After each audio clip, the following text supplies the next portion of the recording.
watched a pit pass live from Friday night, you knew exactly how this day was going to go. We saw 2 crashes that had a major impact on how this field eventually shook out today in day 1 of Indy 500 qualifying. I'm Nathan Brown, your motorsports insider with the Indianapolis Star, here to chat everything from the top of the list with Alex Palou topping qualifying today to those 4 drivers who are still not yet in the field, one of whom will be bumped tomorrow.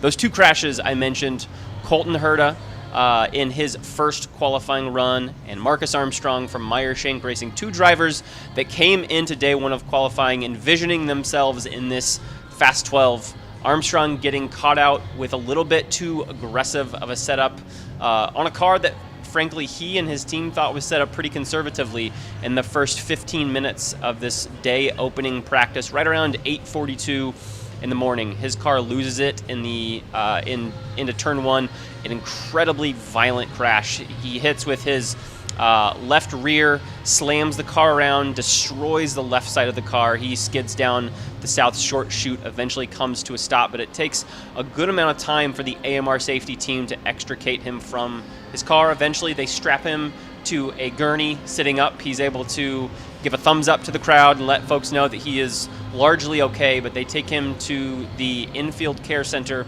where he spent well over an hour. It was more than an hour and a half after his crash before we saw Marcus leave the infield care center under his own power, but we didn't hear from him. And the IndyCar medical director, Dr. Julia Visor, would tell us that he had been seen and released, but not yet cleared, importantly. We later went on to understand that however many G's Marcus experienced in that crash, whether it was registered in his car or in his earbuds, IndyCar has rules around concussion protocols that require drivers to who experience a certain level of G's to be reevaluated a couple hours later to see how their symptoms are faring, if they are showing signs of a concussion or if things are settling down after that. Those adrenaline levels go down, and the doctors in IndyCar believe that it is safe to allow them to return to the cockpit. Marcus did go on later to be cleared, and his team readied a road course car that he had driven just last weekend on the IMS road course, a car that was set up and prepared for him to run in the Detroit Grand Prix in a couple weekends from now, and they converted that into oval trim, putting on as much as they could from that crashed car and trying to get that ready for him so that he could make at least one run in the last hour or so. Colton Herta was another story. He got his car into his first qualifying session here in the first hour or so of qualifying action here, and he winds it up and bins it in about the same spot. His car, though, hits the wall, gets a little bit of air underneath it, flips over, and he skids down the short chute on his aero screen, essentially upside down. Very similar looking, at least from the eye, if folks at home remember his 2022 Carb Day crash, just 2 days before the race, where the team had to go to a backup car, and Colton wasn't cleared actually for the race until Saturday morning, clearing those similar concussion protocols that I mentioned earlier. Colton, with this crash, of course, car completely destroyed. The team had to go to a backup short oval car that they had on hand for the number 26. They put the same engine in it, but Colton said virtually everything else was not able to be taken from his primary car for the Indy 500. He went out there and managed to bump his Andretti Global teammate in the last hour or so from the field, and will start this race coming up here in 8 days on the last row in 29th place. Before we talk about the rest of the day, let's hear from those drivers as they go through their crashes and how they happened as they exited the infield care center. Yeah, it seemed like we were a little loose, and then it kind of turned into a big problem in one, so it sucks. Going to be going to a backup car, but, for today, it's stupid. We were so fast earlier, and then just got the balance wrong, it seems like. How similar did that feel to your crash in Carb Day 2022? It's very different. Okay. less of a head impact for me, like personally, and more of like a body hit. But I feel fine. I feel fine and ready to go. The experience, it was an interesting one for sure. I was expecting clearly a lot more grip when I arrived at turn 1 than what there was. However, I feel like we didn't quite get everything right, so it is what it is. My first reaction was like, oh, I hope I'm okay, because I thought that maybe it was a little worse than it was, and I was hoping that I wasn't like badly injured. Some time passed and I was all good, and now we're gonna go drive again. So Colton Herta, someone that we thought would be vying for a Fast 12, will start 29th. Graham Rahal, who has been in this LCQ each of the last 2 years, bumped in 2023, barely not bumped in 2024. He'll be able to sleep soundly, even though he continues to be very frustrated with his car's oval balance. He had a lot of speed in this car, he said, multiple times a day and multiple times earlier this week, but was just not a comfortable car to drive and not a car that he could keep his foot in it and keep it flat all the way around the track. Drivers on the outside looking in, Marcus Armstrong, as we mentioned, Renus VK, Jacob Abel, and Marco Andretti. Those 4 drivers will vie for the 3 spots on the last row 11, and we will find out which one of them will be going home tomorrow and will not compete in the 109th running of the Indy 500.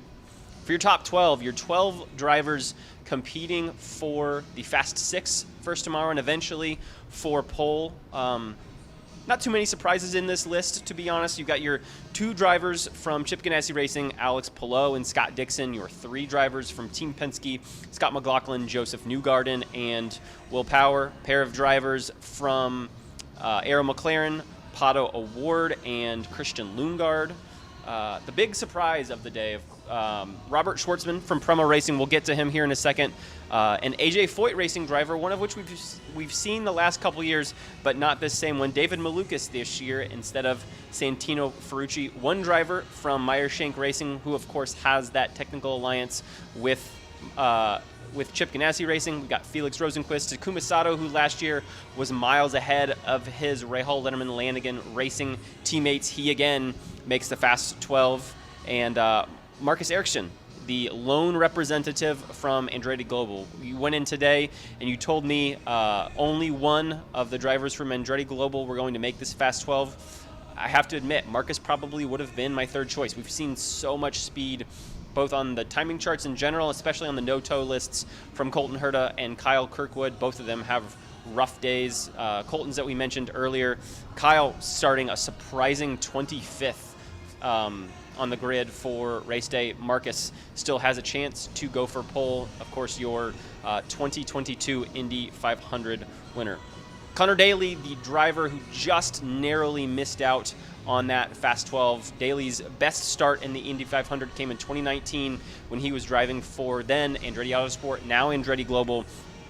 He will start 13th on race day. He was the last driver on track. He'd been right there or thereabouts in the middle of the pack all day. He'd had a great last couple days on Thursday and Friday during practice and looked for a couple moments there like he was going to be able to bounce himself into the top 12 and knock out Christian Lundgaard.